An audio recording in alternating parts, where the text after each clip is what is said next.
Good morning, students. Let us discuss about chemical formulae of compounds in this video.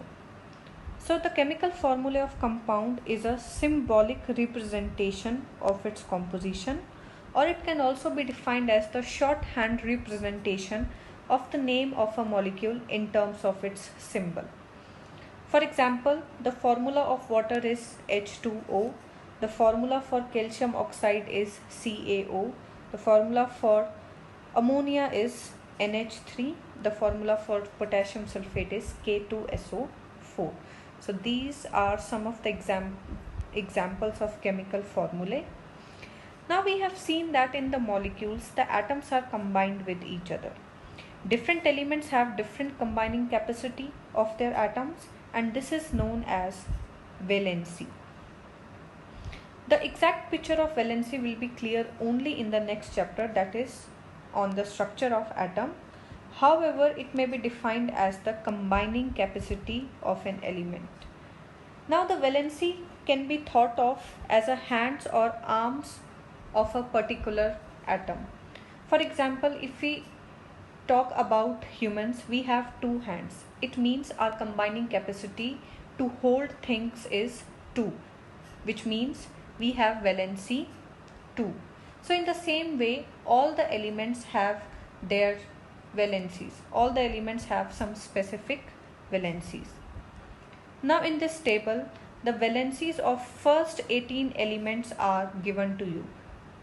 In the last column, you can see valencies of elements are given to you.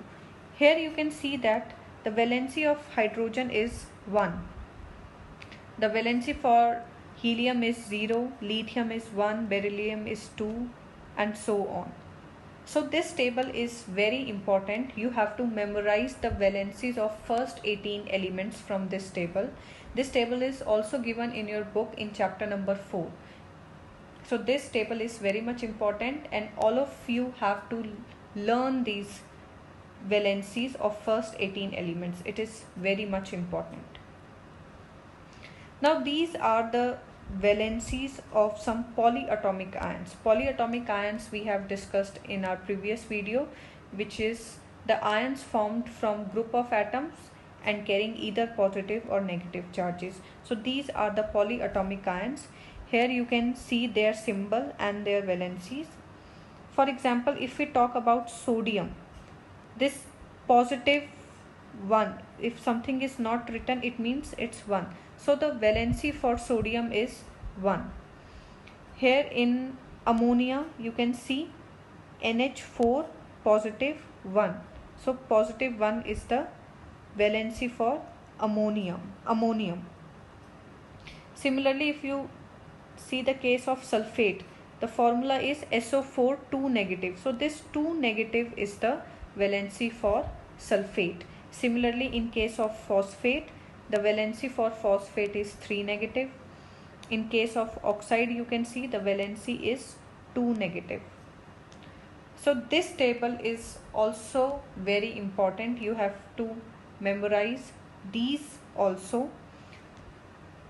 Both the tables are of much importance, and you have to learn the valencies so that you can able to make the chemical formulae. That is, for writing chemical formulas, you should know about the valencies of first 18 elements and also of these polyatomic ions.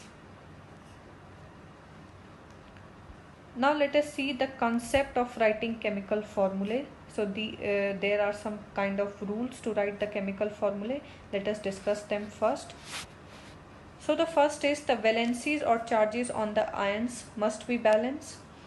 When a compound consists of a metal and a non-metal, the name or symbol of the metal is written first. So in writing chemical formulae, the metal is written first. For example, calcium oxide, sodium chloride, iron sulfide, copper oxide, etc., where oxygen, chlorine, sulfur are non-metals, therefore they are written on the right, whereas calcium, sodium, iron and copper are metals and they are written on the left.